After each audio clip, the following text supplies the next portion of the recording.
Bonjour, le Bitcoin a atteint sa première zone de résistance. Où va-t-il se diriger à présent? C'est ce que nous allons voir dans l'analyse du jour. Mais avant de commencer, pensez à vous abonner, à activer la cloche, à mettre un petit pouce bleu et à laisser un commentaire. Et si vous voulez soutenir plus activement la chaîne, vous pouvez utiliser un des liens ci-dessous ou tout simplement faire un don en crypto via les adresses sous les vidéos.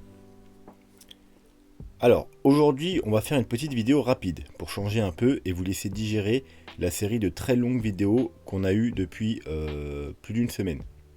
D'ailleurs, je vous invite, si ce n'est pas déjà fait, à aller les regarder car toutes les vidéos qu'on a fait depuis lundi dernier, elles sont valables et elles seront encore valables pendant quelques temps parce qu'on a vraiment vu tous les scénarios possibles, la situation niveau court, moyen, long terme, des astuces, des conseils, les plans Elliott Wave. Donc si vous avez loupé des vidéos, vous pouvez encore toutes les regarder. Elles sont encore d'actualité. Voilà, donc on va commencer aujourd'hui par jeter un coup d'œil rapide au dollar. Donc encore une fois, on ne va pas répéter pourquoi on regarde le dollar. Si vous voulez savoir, il suffit d'aller voir la vidéo par exemple en lien ci-dessous sur la fin du bull run. D'ailleurs, vous pouvez aller la voir parce que ça vous donnera un certain nombre d'indicateurs qui pourra vous indiquer la fin du bull run, mais également la concordance du Bitcoin et du dollar.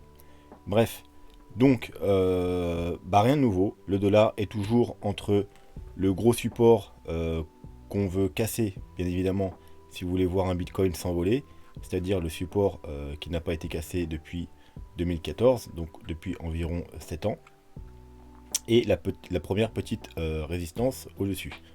Donc bien évidemment, ce qu'on veut voir, c'est qu'il casse ce support. Si il remonte pour tester cette résistance, on veut, comme ici, un nouveau rejet pour aller faire des plus bas. S'il casse cette résistance, ce sera plutôt à court terme bearish pour le Bitcoin. Mais s'il casse celle-ci, donc un peu plus importante, là, il faudra s'attendre à un Bitcoin qui continue de chuter. Donc, on ne veut surtout pas voir ça. Ce qu'on veut voir, c'est un Bitcoin, un dollar qui casse ce gros niveau de support.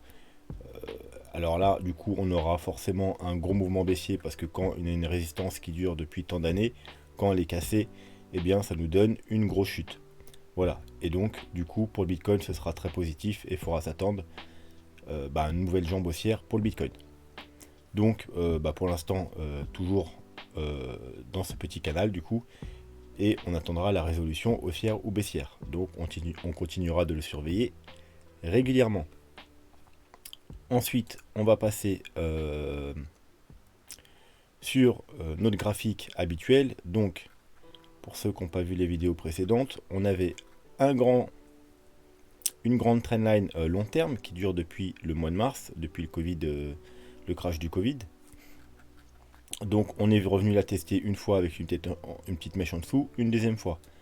La deuxième fois, on a pris des achats, parce que je vous rappelle, on ne prend pas des achats ou des trades sur un couteau qui tombe, donc sur une grosse mèche comme ça, c'est très dangereux, il n'y a aucun niveau, on ne peut pas savoir quand exactement ça va s'arrêter, donc même si c'est venu toucher la trendline, ici on n'a pas pris des achats.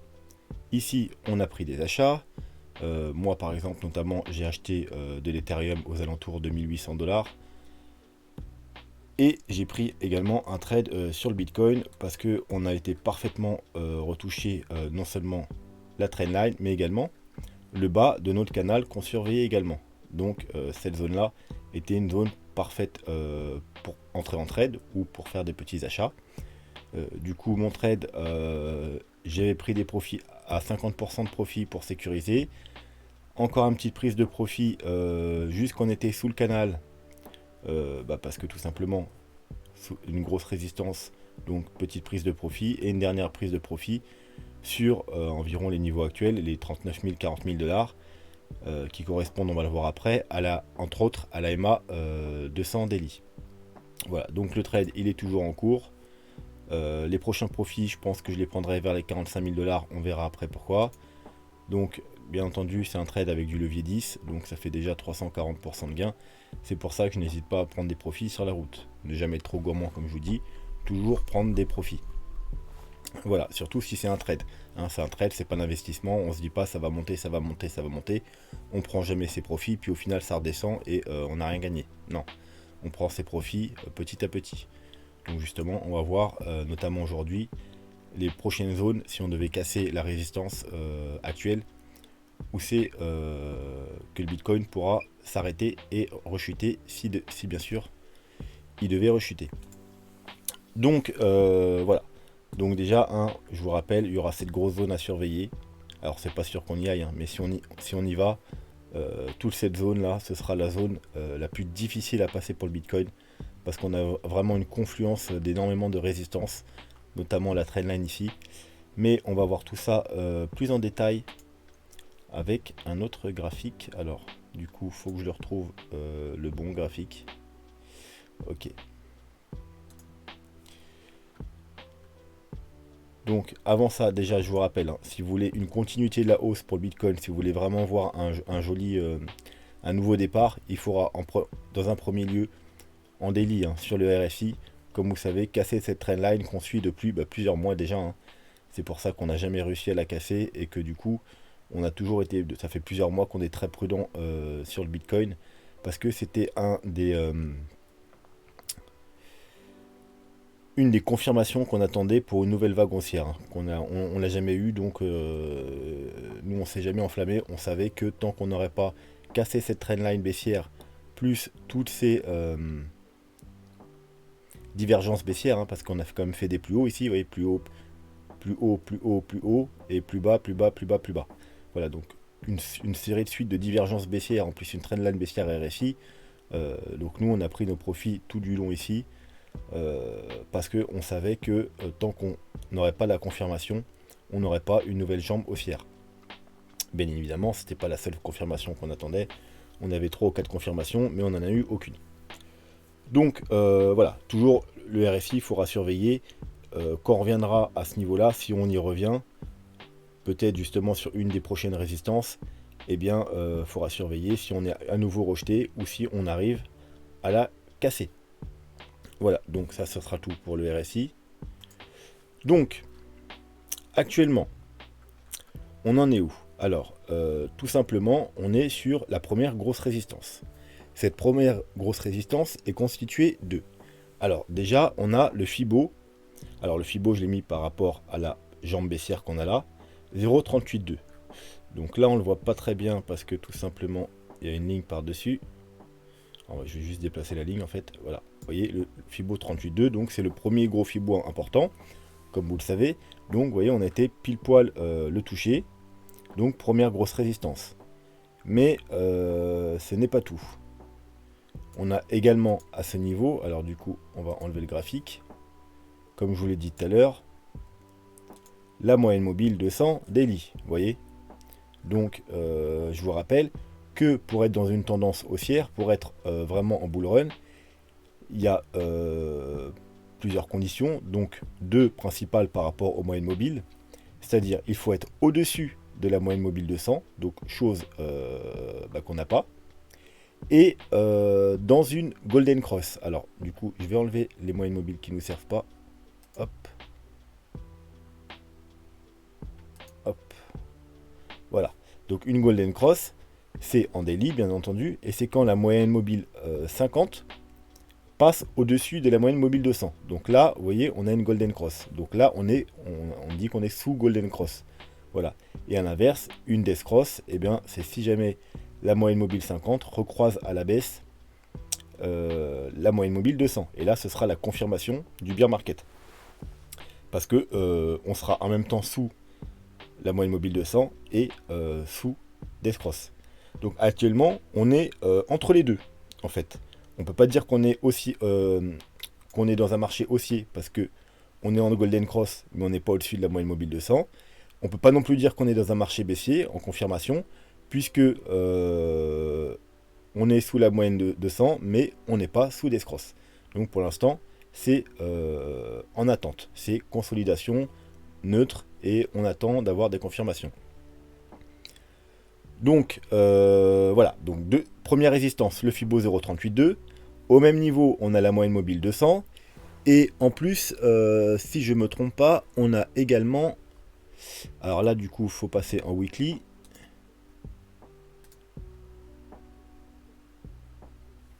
Hop, on va zoomer un peu. Hop, hop, hop. Vous voyez, et on a également, pile au même niveau, la Kijun Weekly. Donc, voilà. Donc, forcément, on n'allait pas passer cette résistance du premier coup. Donc, rejet. Donc, ça, on s'y attendait. Parce qu'on avait déjà vu, bien évidemment, tous ces niveaux de résistance. Donc, première grosse résistance, triple résistance. Moyenne mobile, Kijun, Weekly en plus.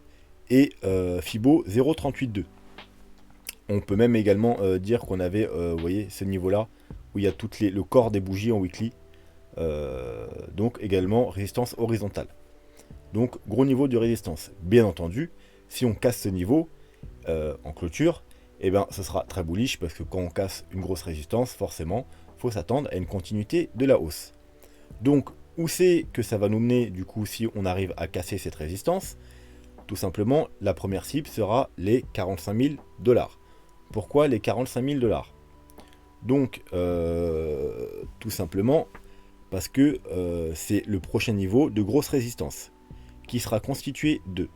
Alors, du coup, là, on va enlever Ichimoku. Le Fibo,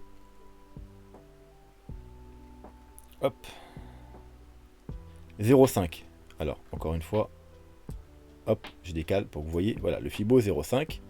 Donc, aux alentours des... Hop, si j'arrive à le choper, des 45 000 $. Je vais remettre la petite ligne blanche. Hop. Deuxièmement, on a la EMA 21 Daily.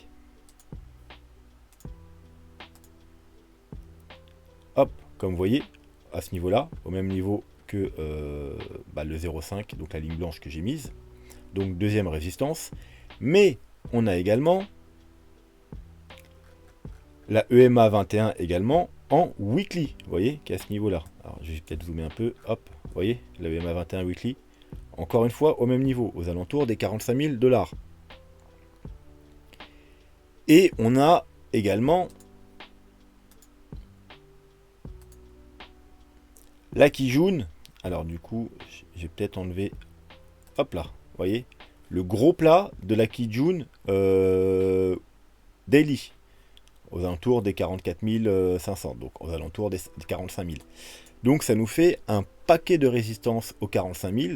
Donc si on devait casser le niveau actuel des 41 000, ce serait sûrement vers là qu'on se dirigerait, et ce sera ici qu'il faudra regarder pour un potentiel nouveau rejet. Et pour ceux qui sont en trade, bien évidemment, pour prendre des profits. Ensuite, on aura le niveau des 48 000. Alors, le niveau des 48 000, qu'est-ce qu'on a? Alors, on va rester sur Ichimoku. On a le haut du nuage Ichimoku, vous voyez là, environ ici, 48 000. Et la Kijun, 3 jours. Alors là, je suis en 3 jours. Donc, on a la Kijun plus le haut du nuage. Ensuite, on a quoi d'autre au 48 000? On a... hop, moyenne mobile. On a un duo de moyenne mobile en 3 jours, c'est-à-dire la EMA 21 et la moyenne mobile 53 jours. Donc ça nous fait double résistance des moyennes mobiles en 3 jours. Et on a également, je crois bien, le Fibo 0,618. Donc vous savez, c'est un Fibo très important, c'est sûrement peut-être même le Fibo le plus important. Et c'est donc la base, le niveau bas de la zone de rechargement de short. Ah oui, d'ailleurs hier on m'a posé une question, à quoi correspond la zone de rechargement de short? Tout simplement, c'est quand vous avez un top, par exemple, et que les gens short ce top, et bien tout simplement, c'est la zone où les gens vont défendre, ou les gros portefeuilles qui ont shorté ici, ils vont défendre leur short. Parce que si on continue à monter et qu'on recasse le niveau, eh bien, ils ont perdu leur trade. Donc, ils veulent pas. Donc, en général, c'est la zone où on défend la zone. Et c'est également la zone où ceux qui ont raté le short ici, ils vont tenter de shorter, justement, pour une reprise baissière. Donc, zone de rechargement de short. Donc, en général, quand on passe cette zone, hein, donc la zone de rechargement de short est comprise entre le Fibo 0.61.8 et le Fibo, alors ça dépend, il y en a ils prennent le 0.76.4 et le 0.78.6, donc moi je mets les deux, vous voyez, c'est pour ça qu'on a deux petites lignes, rose pâle et violette. Et donc ça nous donne une zone, bah, c'est tout simplement la zone, hop, qu'on avait sur l'autre graphique, hein, vous voyez. Alors sur l'autre graphique, il y a même deux zones, hein. Je vous ai mis deux zones, pourquoi? Alors il y a la zone de rechargement de short de cette jambe baissière, donc vous voyez c'est le carré inférieur, et la zone de rechargement de short depuis le top. Voilà, donc ça nous donne double zone de rechargement de short, avec au milieu le croisement des deux zones, des deux niveaux de rechargement de short, donc la zone peut-être la plus grosse résistance qu'on va devoir franchir, parce que c'est pile poil au milieu des deux zones de rechargement de short, et en plus c'est au niveau de la trendline.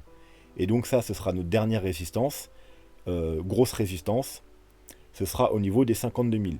Voilà, le haut de la zone de rechargement de short plus haute, je pense que ce sera pas trop un problème si on arrive à passer cette zone, parce que déjà on aura passé un paquet de résistances sur la route comme vous avez pu le voir, les 45 000, déjà les 40 000, les 45 000, les 48 000, et si on arrive à passer les 52 000, donc le cumul des deux zones de rechargement de short, plus la trendline, et il doit y en avoir encore d'autres choses, je pense, également, eh bien, il y a fort à parier que ce sera gagné et qu'on y aura une nouvelle jambe haussière et qu'on ira faire des plus hauts.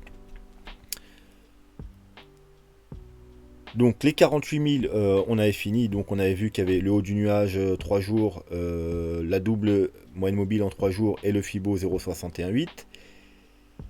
Et également, alors on va revenir sur l'autre graphique, si je le retrouve, voilà. Mais on avait également, hop là, si je me trompe pas, le super trend en 3 jours. Alors non, c'est pas ça, je me suis planté. Le super trend en daily, donc aux alentours des 53 000 $. Donc vous voyez encore autour des 52 000, 53 000 $, on aura énormément de résistance.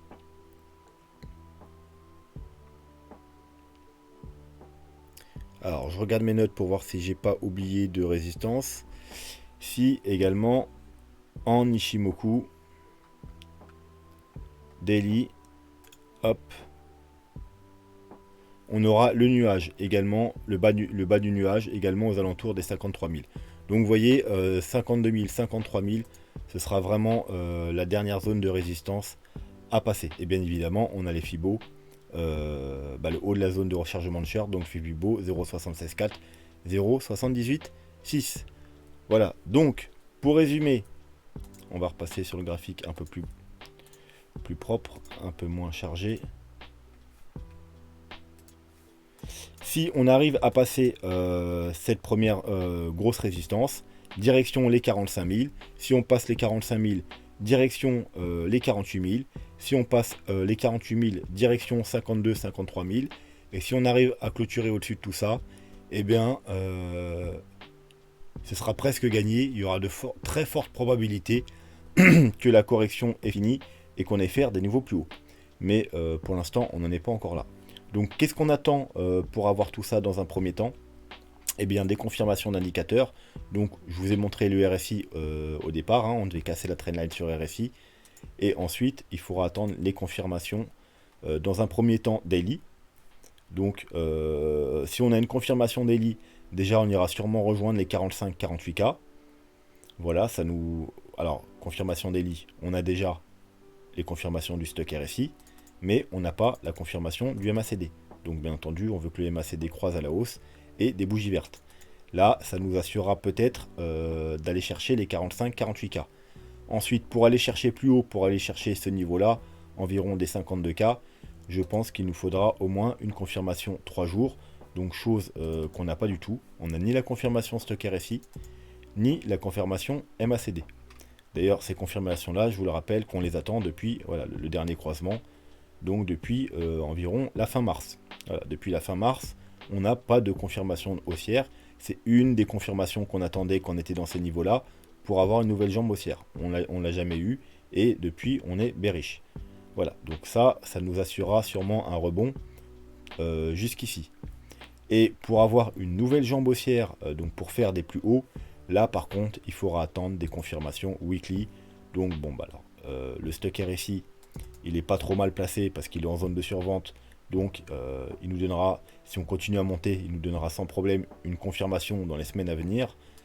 Mais par contre le MACD, lui, vous voyez, vu qu'il vient de croiser il y a quelques semaines, ça va prendre beaucoup plus de temps. Il va falloir d'abord qu'il s'arrondisse et qu'il reparte à la hausse et qu'il recroise.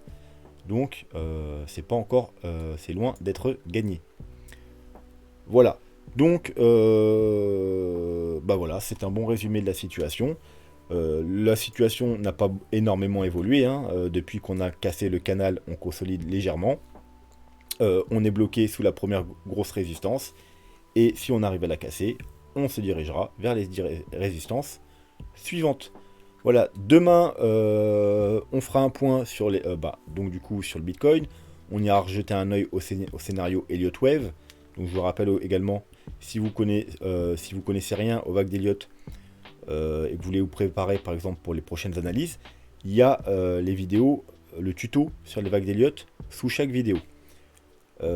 Et on analysera également donc l'Ethereum, je ne sais pas si je l'ai déjà dit, et Matic, parce que plusieurs personnes m'ont demandé Matic, donc on analysera également Matic. Voilà, sur ce, prenez soin de vous, passez une bonne soirée ou une bonne journée, et soyez prudents, et je vous dis à demain. Tchuss.